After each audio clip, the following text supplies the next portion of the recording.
எல்லா தமிழ் மக்களுக்கும் என்னுடைய வணக்கம். இன்றைக்கி நம்ம கேரளா சமையல் செய்ய போகிறது தேங்காய் வறுத்தரைச்ச கேரளா ஸ்பெஷல் முட்டைக்கறி.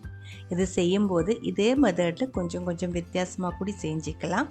அதெல்லாம் இந்த குழம்பு வைக்கும்போது நம்ம இடையில சொல்லிகிட்டே செஞ்சுக்கலாம். எப்படி பண்ணலான்னு பார்த்துட்டு வரலாம். அதுக்காக முதல்ல தேங்காய் வறுத்தெடுத்து வைக்கணும். 2 கப் அளவுக்கு தேங்காய் எடுத்துருக்கு. ஒரு பெரிய தேங்காயோட பாதி இருக்குது. வறுக்கிறதுக்காக நல்ல முத்தன தேங்காய் தான் எடுக்கணும். கொப்பரை தேங்காய் எடுக்கக்கூடாது. பச்சையாக இருக்கிற தேங்காயும் இந்த குழம்புக்கு நல்லா இருக்காது. அதே மாதிரி துருவி எடுக்கும்போது எல்லாமே ஒரே மாதிரி இருந்தால் நல்லாயிருக்கும். இதுக்கிடையில் பெரிய பெரிய பீசஸ் எல்லாம் விழுந்துருச்சுன்னா வறுக்கும் போது எல்லாம் ஒரே மாதிரி ஃப்ரை ஆகாது. அதெல்லாம் பார்த்துக்கோங்க. இப்போ பாருங்கள், தேங்காய் வந்து கோல்டன் கலராக வர ஆரம்பிச்சிருக்கு. இப்போ இதில் 2 பெரிய சைஸ் பூண்டு, 1/4 இன்ச்சு சைஸுக்கு இஞ்சி சின்ன பீஸாக கட் பண்ணி சேர்த்துக்கோங்க. இது ரெண்டுமே நீங்கள் வெங்காயம் வதக்கும் போது அது கூட சேர்த்து வதக்கினாலும் போதும். நான் இப்போ இது கூட சேர்த்துருக்கு. ஒரு ஏலக்காய் சேர்த்துருக்கு, 2 கிராம்பு, சின்ன பீஸ் பட்டை. இந்த கிராம்பு ஏலக்காய் பட்டை இதுக்கு பதிலாக நீங்கள் 1/2 டீஸ்பூன் அளவுக்கு கரம் மசாலா பவுடர் கூட சேர்த்துக்கலாம். ஆனால் இப்போ சேர்க்கக்கூடாது, எல்லாம் வறுத்ததுக்கு அப்புறம் லாஸ்ட்டு. 1/2 டீஸ்பூன் அளவுக்கு சோம்பு, 1/4 டீஸ்பூன் அளவுக்கு வெந்தயம், 1/4 டீஸ்பூன் அளவுக்கு பெப்பர். இது எதுவுமே முழுசாக உங்ககிட்ட இல்லை அப்படின்னா இதோட பவுடர் கூட சேர்த்துக்கலாம். ஆனால் அது எல்லாமே தேங்காய் வறுத்ததுக்கு அப்புறம் லாஸ்ட்டாக தான் சேர்க்கணும். இப்போ முதல்ல சேர்க்கக்கூடாது, கருகி போயிடும். தாராளமாக கருவேப்பிலை சேர்த்துக்கோங்க. 1/4 டீஸ்பூன் அளவுக்கு மஞ்சத்தூளும் சேர்த்துருக்கு. இது எல்லாமே நல்லா கோல்டன் கலர் ஆகிற வரைக்கும், நல்லா கோல்டன் ப்ரௌன் கலர் ஆகிற வரைக்கும் வறுத்துக்கோங்க. முதல்ல பச்சை தேங்காய் வந்து வறுக்கும் போது மீடியம் ஃப்ளேமில் வச்சு வறுக்க ஆரம்பிச்சுக்கலாம். அதுக்கப்புறம் தேங்காயோட கலர் வந்து இதே மாதிரி ரோஸ்டாகி வந்து ப்ரௌன் ஆகும்போது லோ ஃப்ளேமில் வறுத்துக்கோங்க. 1 டேபிள் ஸ்பூன் ஃபுல்லாகவே கொத்தமல்லி பவுடர், 1 டீஸ்பூன் ஃபுல்லாகவே வரமிளகாய் பவுடரும் இப்போ நான் சேர்த்துருக்கு. ஒரு 2 நிமிஷம் இதுவும் நல்லா வறுத்துக்கோங்க. முழுசாக இருக்கிற கொத்தமல்லியும் முழுசாக இருக்கிற வரமிளகாயும் சேர்த்து வறுத்துக்கலாம். அப்போ வந்து நம்ம முதல்ல சோம்பு வெந்தயம்லாம் சேர்த்து கொடுத்துருந்தீங்களா பச்சை தேங்காய் கூட, அப்போவே சேர்த்து நல்லா வறுத்தெடுக்கணும். இப்போ பாருங்கள், தேங்காய் நல்லா வறுத்து கிறிஸ்பியாக எடுத்துருக்கு. தீனை ஆஃப் பண்ணிவிட்டேன். இப்போ இது ஒரு பிளேட்டில் ஆற விட்டுக்கோங்க. இது நல்லா ஆறணும், சூடோடே அரைக்கக்கூடாது. நல்லா ஆறினதுக்கப்புறம் அரைச்சி எடுக்கணும்.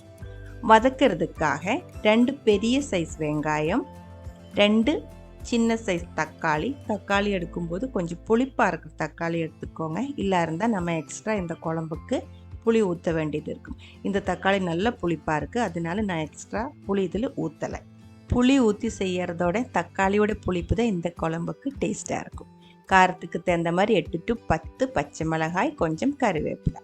ஒரு கடாய் சூடு பண்ணி 2 டீஸ்பூன் அளவுக்கு தேங்காய் எண்ணெய் ஊற்றியிருக்கு. தேங்காய் எண்ணெய் தான் வேணும். தேங்காய் வறுத்தரைச்ச கறிக்கு தேங்காய் எண்ணெய் தான் நல்லாயிருக்கும்.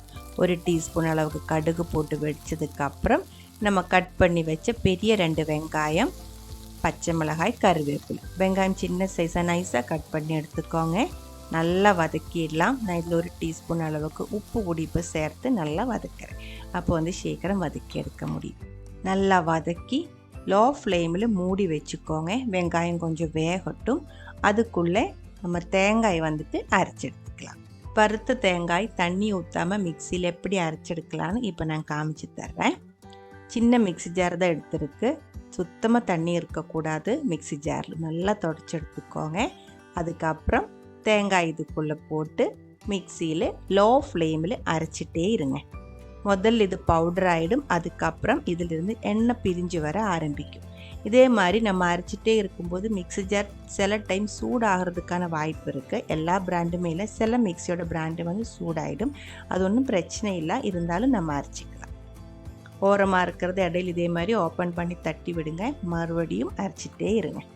நீங்கள் எடுக்கிற தேங்காய் வந்து நல்ல முத்தன தேங்காயாக இருந்தால் மட்டும்தான் இதே மாதிரி அரைக்கும்போது இதிலிருந்து எண்ணெய் பிரிஞ்சு வந்துடும். பச்சையாக இருக்கிற தேங்காய் எடுத்துருச்சுன்னா எண்ணெய் வராது, அப்படியே பவுடராக தான் நிற்கும். பாருங்கள், அந்த மூடியிலெல்லாம் எண்ணெய் இப்போ ஒட்ட ஆரம்பிச்சிருக்கு.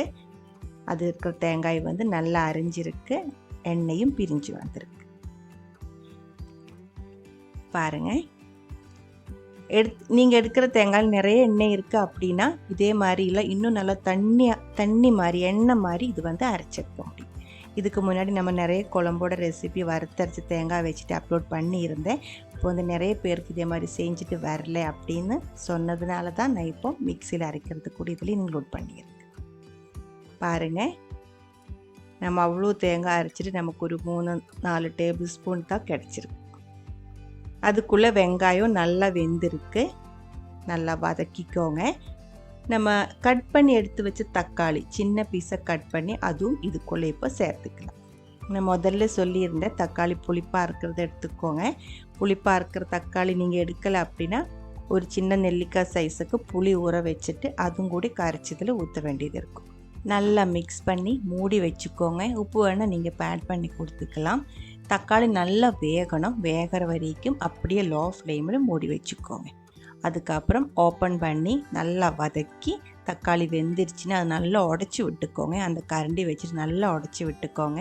தக்காளியும் நல்லா வெந்து இந்த கறி கூட கலந்தால் தான் நம்ம கறி வந்து நல்லா டேஸ்ட்டாக இருக்கும். அது எந்த கறியாக இருந்தாலும் தக்காளி வேகாமல் முழுசாக இருந்தால் அந்த அளவுக்கு டேஸ்ட் இருக்காது. இந்த டைமில் நம்ம அரைச்சி வச்ச தேங்காயோட மிக்ஸ் இதுக்குள்ளே ஊற்றிடலாம்.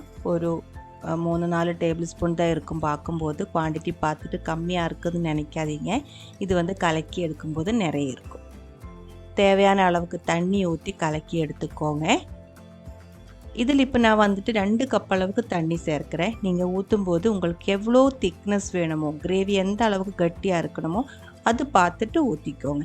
இது கொதித்து நல்லா செட் ஆகி ஆறும்போது நல்லா கட்டியாக இருக்கும். அதெல்லாம் பார்த்துட்டு தண்ணி ஊற்றிக்கோங்க. தேவையான அளவுக்கு உப்பும் போட்டுட்டு நம்ம இது கொதிக்க விட்டுக்கலாம். கொஞ்சம் அதிகமாக தேங்காயெல்லாம் வறுத்து நல்லா அரைச்சி ஒரு கிளாஸ் கண்டெய்னரில் போட்டு தண்ணி படாமல் அடைச்சி வச்சிருச்சுன்னா ரொம்ப நாள் கெடாமல் இருக்கும். நமக்கு இதே மாதிரி ஏதாவது கறியெல்லாம் வைக்கும்போது அதிலிருந்து ஸ்பூன் எடுத்துகிட்டு எவ்வளோ தேவைப்படுதோ அதுக்கு தகுந்த மாதிரி ஸ்பூனில் எடுத்துகிட்டு கறி வச்சுக்கலாம். ஆனால் தண்ணி படாமல் பார்த்துக்கோங்க ஸ்பூனெல்லாம் உள்ளே போடும்போது. கறி கொஞ்சம் நேரமாக கொதிச்சுட்டே இருந்தேன். உப்பு புளிப்பு எல்லாமே கரெக்டாக இருக்குது. இந்த டைமில் நம்ம முட்டை இதில் சேர்த்துக்கலாம். 8 முட்டை வேக வச்சு தோல் எடுத்து வச்சுருந்தேன். அதுக்கு நான் இதில் ஆட் பண்ணியிருக்கேன். ஒரு 5 to 6 பேருக்கு சாப்பிட்ற அளவுக்கான கறி இருக்குது. நீங்கள் 8 to 12 முட்டை வரைக்கும் இதுக்குள்ளே சேர்த்துக்கலாம். முட்டையும் ஆட் பண்ணதுக்கப்புறம் 2-3 நிமிஷம் கொதிக்க விட்டுக்கோங்க. அதுக்கப்புறம் தீ ஆஃப் பண்ணி உங்களுக்கு பிடிச்ச டிஷ்ஷு கூட இது சாப்பிட்டுக்கலாம். எல்லா டிஷ்ஷு கூட மேட்ச் ஆகிற ஒரு சைட் டிஷ் தான் இந்த முட்டைக்கறி. பிடிச்சிருந்தா ட்ரை பண்ணி பாருங்கள். அதுக்கப்புறம் உங்களோட கமெண்ட்ஸ் எல்லாம் சொல்லிடுங்க. இந்த சமையல் பிடிக்கிற ஃப்ரெண்ட்ஸுக்கு மறக்காமல் ஷேர் பண்ணி விட்டுக்கோங்க. நீங்கள் இதுவரைக்கும் கொடுத்துட்ருக்கிற சப்போர்ட்டுக்கு ரொம்ப ரொம்ப நன்றி. உடனே பார்க்கலாம் இன்னொரு ரெசிபியோட. அது வரைக்கும் வணக்கம்.